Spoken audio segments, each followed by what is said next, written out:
Hello, Coppin State University. My name is Maya Dixon Ajanku, and I am here with a few members of the Foundations of Business and Professional Leadership. And we just want to talk about their experience. So I'm going to let them introduce themselves because that feels right. Hello, everyone. My name is Journey Collins. I am a marketing major, and I am class of 2029. Hi, I'm Aaliyah Clemens. I am a business management major, and I'm a freshman at Coppin State University. Hi, my name is Marcus Johnson. I'm also a business management major, and I'm also a freshman. Thank you, everyone. I feel like success is something that we all want to achieve. Yes, ma'am.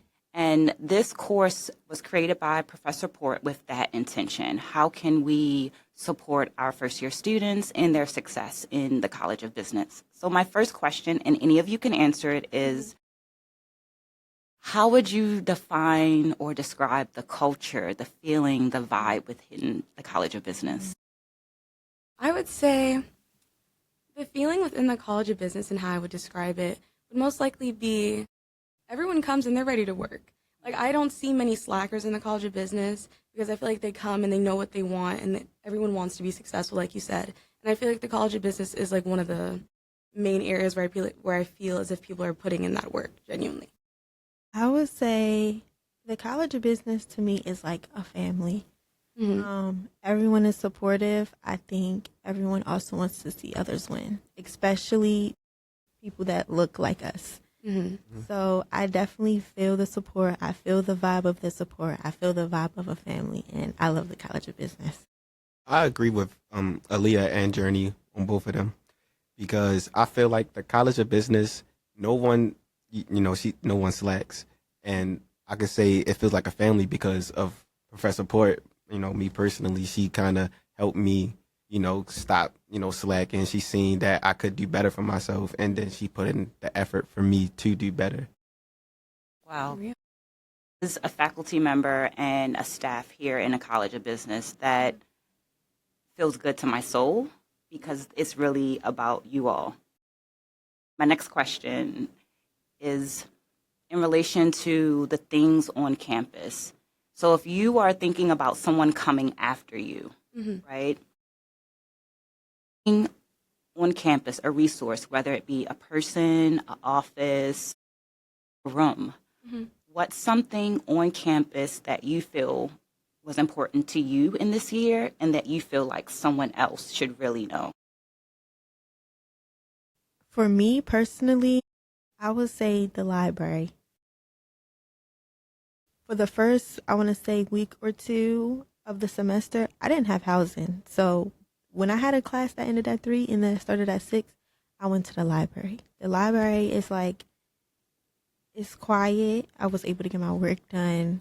The resources that are in the library, as far as the math center, the writing center, my advisor, they're all in the library. So it's just like knowing my resources are right there, and even going to them before. And even if I need help with certain, like something like just anything, going to the people at the front desk, they're willing to even like stop what they're doing, get up and walk you to where you need to go. So I would say the library. It helped me a lot. It helped me study. It helped me do all of my work. Like, it's times where I sat in the library for hours and completed work for the rest of the week. I definitely would say the library. I kind of agree. I really enjoyed the library, but for me, I would say the EAC was more helpful. I went to see my advisor a couple times, and most of the times I went in there were like 7 kids in there just doing work with her. And I thought that was really good, that you feel as if you can become comfortable enough with with an adult, like a trusted one. And I just thought that was really nice. But I also enjoyed the math center and the writing center. The writing center was so helpful. Mind you, I'm not even taking English, but I know I still had to like write papers for other classes. And they were still very helpful. Like, they stopped exactly what he was doing, and he sat there and he was like, you know this, you need help, you know this. And he was like, if you ever need me, email me. And I was like, and I will, and I'll make an appointment, and I'll be back. Yes. I also feel like the writing center, if you know anything, I'm not really the strongest writer until I came to Coppin. Like, I feel like my writing and my English 101 class really went skyrocketed after I visited the writing center. They really went over like formats that I could know or like I might need to know, or like even like just like the basic MLA format, it like really helped me better my writing. That's great to hear because I feel like regardless of where you end up in the world, writing is going to be necessary. Right. So I agree. it feels like a bit of success that you all have found the writing center and are looking and using it to implement it into your student journey. So that feels great. In all honesty, I really only know of the Writing Center because of Professor Port. Yeah. Oh, Professor Ford. She gave us an assignment where it was navigating your campus resources, and we had to walk through everything and learn about it and get our like paper signed. And I learned a lot. Like I didn't expect myself to, but I really did. It was beneficial. I didn't expect myself to actually use the resources. Right. Me neither. Yeah, a lot of times people give you resources that aren't that helpful. But I can actually say I can go to the writing center in the math lab and Right. it just be like, okay, they're It's like actually taking their time to guide you and help you understand the concept. It's like a surprise when like you actually get help. It's like wow, like I can finally do what I need to do. Right. Professionalism. Yes. Professionalism is relative to different situations and different environments. So after this course, how would you describe professionalism? How would you describe the professional College of Business student? What does that student look like? How do they speak? What are their habits and behaviors? That's a good question. I would definitely say it's mainly about how you carry yourself. Tell me. The College of Business, specifically Professor Port, she taught us how to carry ourselves, how to, down to even sending an email just to your professor, how to greet somebody, how to talk to somebody, how somebody will respond to you better and want to help you more if you come to them in a respectful manner. For our business class, and I think it was a lot of business classes in this building as well, we have to dress professionally. And as much as sometimes I dread like to actually find me an outfit in the morning, it just be like, okay, I feel most confident dressed in business attire. Right. Like I feel confident. I feel like, okay, I got this today. I'm having a good day. You know, I get to style myself, add my own little one too in my outfit. So it's just like, just how you carry yourself, and it makes you more confident as well. But I would definitely say the professors do help. They do tell you like, okay, this is how to respond to a professor. This is how you address a professor. And doing that becomes a habit. And it's stored in your mind. Therefore, when you go out in the real world, or when you fill out a job application, or just anything in general, it's just like, okay, it's stuck to me. Like I already know what I'm doing. Can I dig a little deeper? Because I heard you say, when I dress professionally. At the same time, when we look across campus, there are a lot of different professions, right? So what, if you can, detailed, what does professional look like for the College of Business? You know, is it sneakers? And if it's sneakers, how do you wear sneakers? Like what does that look like? I would say it just depends on the kind of professional you're dressing for as well. I feel like it all has to do with the same thing, but as far as like, you know, for the guys, like a button up. For the ladies, maybe like a nice little blouse or something. Maybe throw a sweater on top. You never can go wrong with throwing a sweater on top. I agree. I would say like dress pants, regular plain pants, no like cargos, jeans. You can go with jeans. Sometimes jeans, you know, but that's more on the casual side. As far as shoes, I would say like flats, heels. For guys, you know, dress shoes. And I know for shoes, for the more casual side, I think a lot of times Adidas be like more on the casual side that you can also dress up to be professional.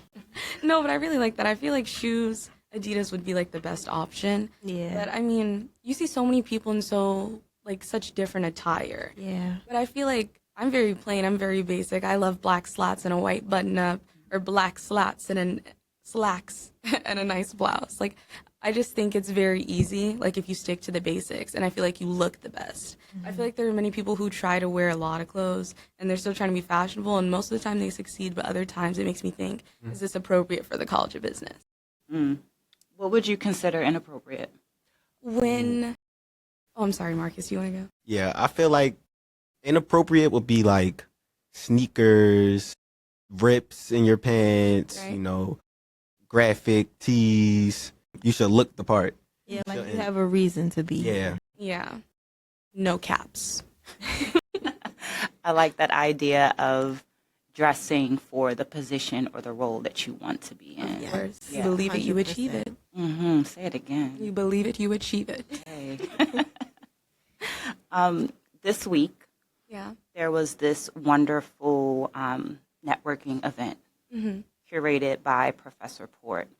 And you all did a wonderful job of, I feel like you did a wonderful job of engaging with the different communities and partners that were there. Thank you. So my question to you is, do you actually feel confident in that? Or was that like I got to do this for the grade? Like, I how feel confident did you? I wasn't super confident when I got there. Everyone was already there, and I was like, "Oh, let me take my coat off. Let me put my stuff down. Let me get in there." And then I stood there, and I was like, "But where do I start?" I was like, "I feel like everyone's already talking. Everyone's already busy." So I stood there for a little bit, and then my peers came, the people in my class. Aaliyah came and Pedro came, and we were talking. They're like, "We need to talk to Miss Maya." And I was like, "Okay." So we waited. We spoke a little bit. I got a little bit comfortable. And then we saw a faculty member, and she was heading toward us. And I was like, oh, let's talk to her. I was like, she looks like she's ready to talk. So she comes over, she talks, she tells us the classes she teaches, she tells us her major. We got her business card. And it was a very, like, interesting conversation, but I realized it was easier to talk to someone in groups. When you're intimidated, you feel, like, more confident when you have other people with you. So I feel like it definitely boosted my confidence having my peers there. And then we navigated, and then we saw more conversations, and we were like, wait, let's make this a conversation party. Let's go join. And then we did that. And I feel like every conversation after that was flowing nice and smooth. And then by the time we got to you, I was so lax. It was very normal, natural. I feel like the networking event, it went well for me because I know that the College of Business is a community, and I feel like I was safe, if that's the right word. I was safe to, express myself. Not, I was safe to speak. Right. Usually I'm not really like a talkative person or like I'm not really outgoing, but since I know everyone there has something to do with in the College of Business and me too, I felt like I belonged there, if you feel me. Like I felt like I could speak how I want to speak, or like people wouldn't judge me for what I had to say or whatever, Right. But I feel like if I go outside to like, just like a random networking event, I feel like it will be more difficult. But, I still built some confidence for me to talk and stuff. Great. Yeah. I would say for me, the networking event was very like nerve wracking. Mhm. Oh my gosh, I don't know what to say. Times like the thought be in my brain, but I don't know how to form it into words. So I'm just like, okay, what am I gonna do? But I thought I was just like, we're all here for the same thing. Mhm. We're all here to build connections and succeed. So I feel like me going in, I was very nervous. Mhm. I was nervous. I was like, I don't know what to say.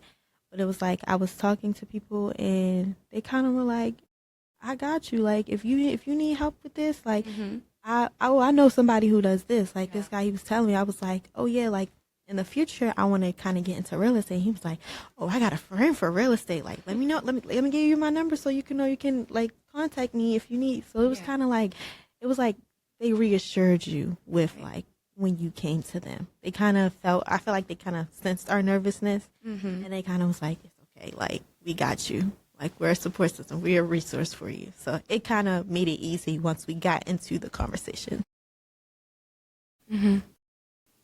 Do you feel like there are some spaces or opportunities that we could have given you more of to help you build your confidence? I feel like you guys did a really good job of reassuring us and then providing the opportunities for the people who showed the initiative. So I would say no. Yeah. I agree. I feel like if you didn't, I feel like if you didn't feel like you achieved it, it was more so you having to bring yourself into Yeah. the conversation more, or bring yourself, like, get yourself out of that shell to talk to people. Because at first I was like sitting around like, okay, I don't know who I want to talk to. I don't know, like, they're already having a conversation. They already have a conversation.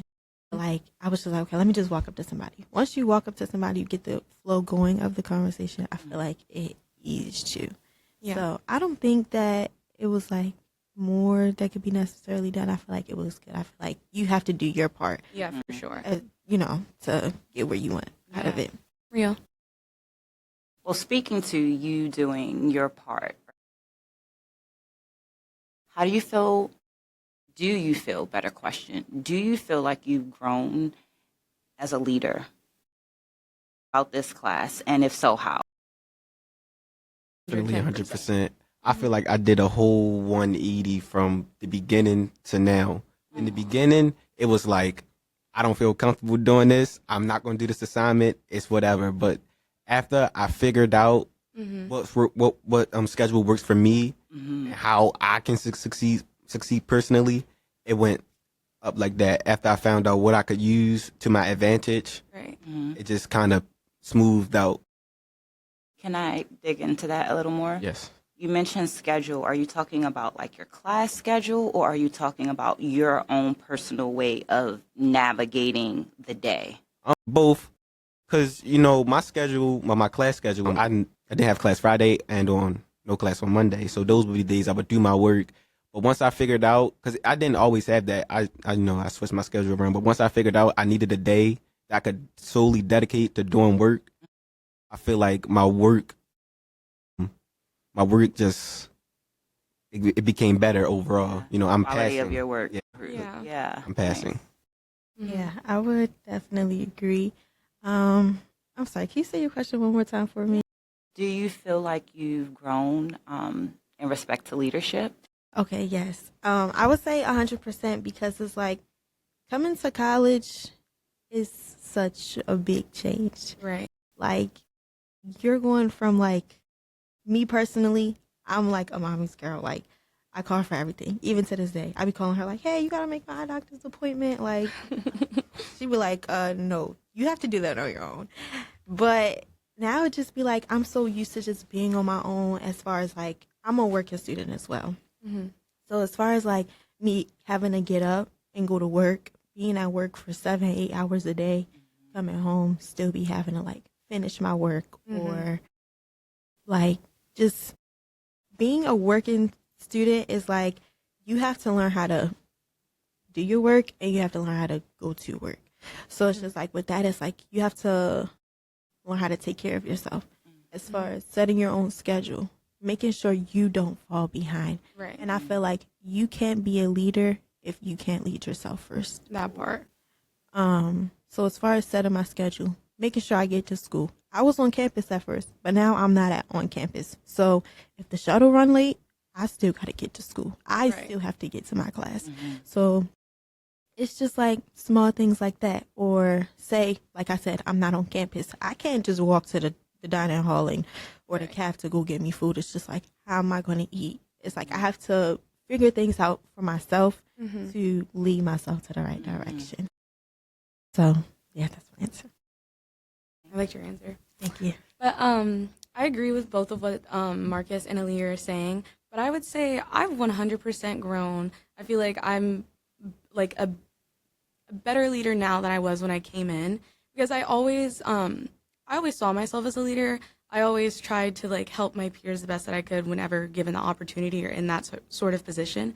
But when I came to college, I kind of reverted. I kind of went back into my shell because I wasn't as comfortable. It's like a new area, and I just wasn't very confident. But I feel like taking this course and knowing Professor Porter, getting to know her, she really tries to instill confidence within us. She really wants us to succeed, and it shows.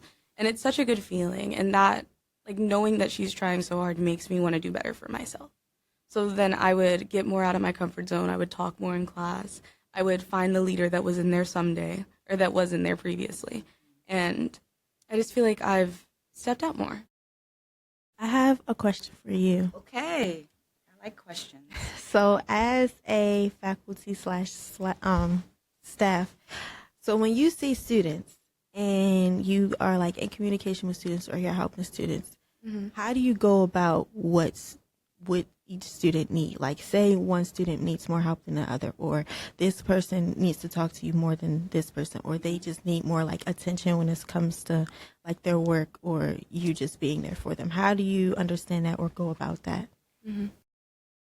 I do my best to start a relationship with the students at the beginning of the year. So I ask my students things like, what are you interested in? So that they build up the skill of talking to me when things are good. And because that's there, I use that as a foundation for when things get a little tricky. Because they've already been talking to me, you kind of see, oh, this pattern changed. They're not checking in as much. They're not responding as much. And because we've already had a relationship, I can then be like, you good? Is something going on? Or on the other side of that, because they've already built that confidence up in talking to me, they feel comfortable saying, I'm not having a good time right now. Can I check back in a week? Right. But I think it's important for all educators to build a rapport with our students at the very beginning of the year so that we get to know them, because to your point, everybody's different, right? So me dealing with Marcus is going to be different than me dealing with you, Aaliyah. And as an educator, I might have 200 of you in a semester. Right. So I have to be very intentional and very aggressive and assertive about building that relationship. Yeah, I was wondering because I've seen so many professors do it, and I'm like, it's so many students. I'm pretty sure they have a lot of interactions. Like, what is it that they can, like, what is it that they do to help these students out the way that they do, especially with it being so many of us? Like, it's time consuming, definitely. It's time consuming, but similar to what Marcus said, building time in my schedule to grade. Right? This is the time where I'm grading versus this is the time where I am engaging with my students. I split up my schedule so that I have both of those in the week. Aaliyah, I think that your time is almost up with us because we have to switch you out. So I appreciate the fact that you asked the question, because I was going to say, Leah, ask us something before you leave. Okay, well, it was nice talking to every one of y'all and getting y'all perspectives. I will see y'all later.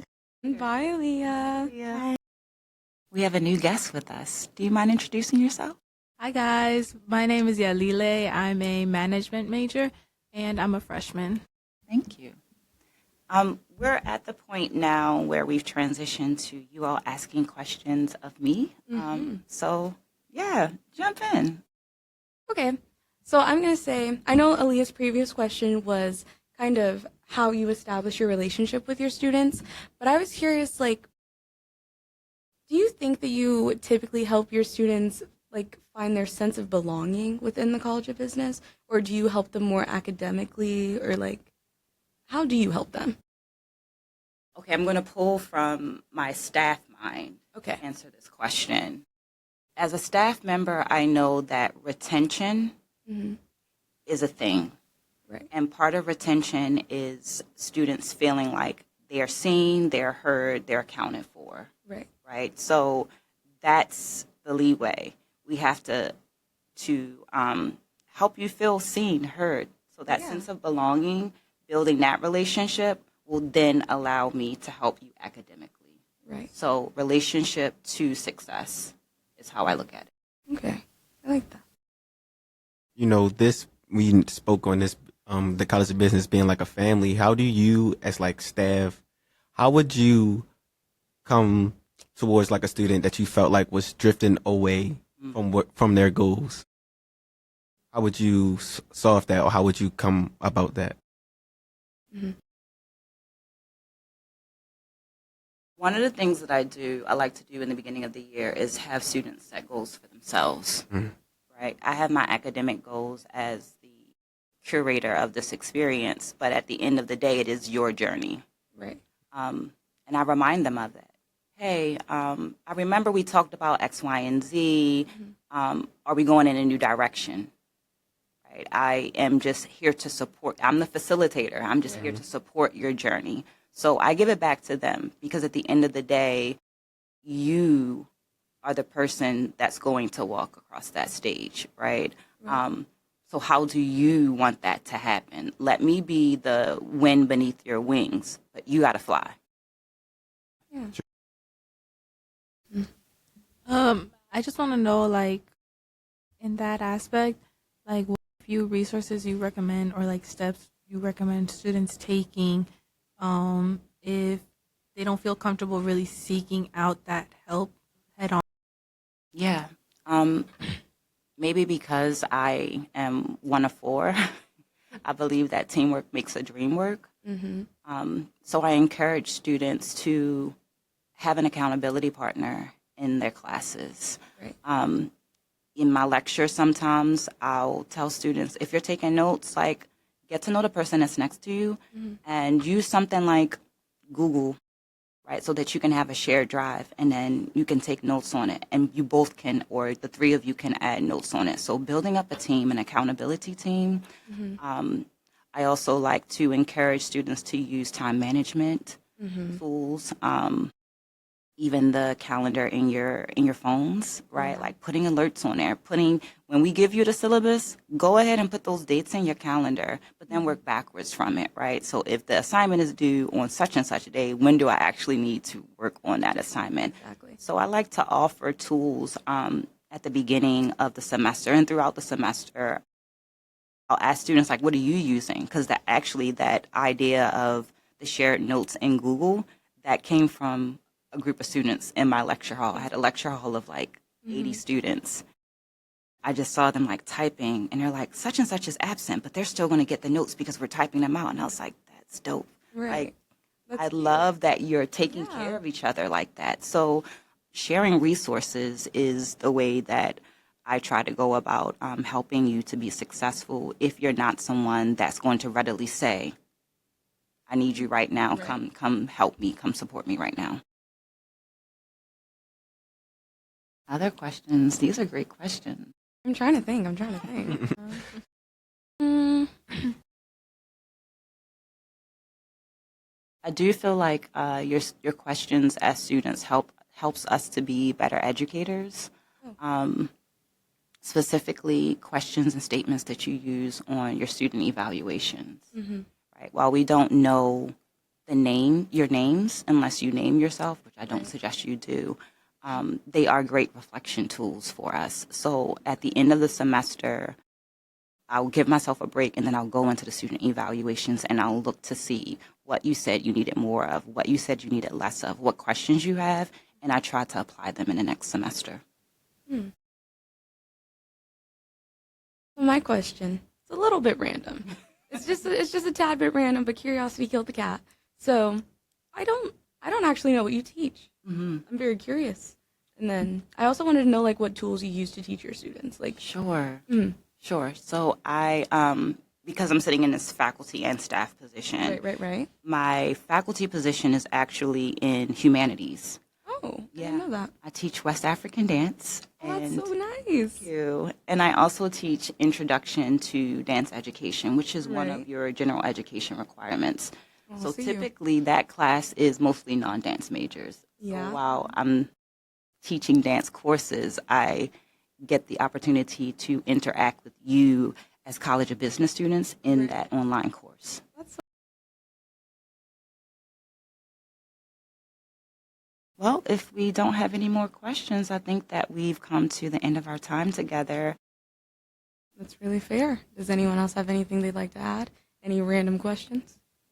Oh, I have a question.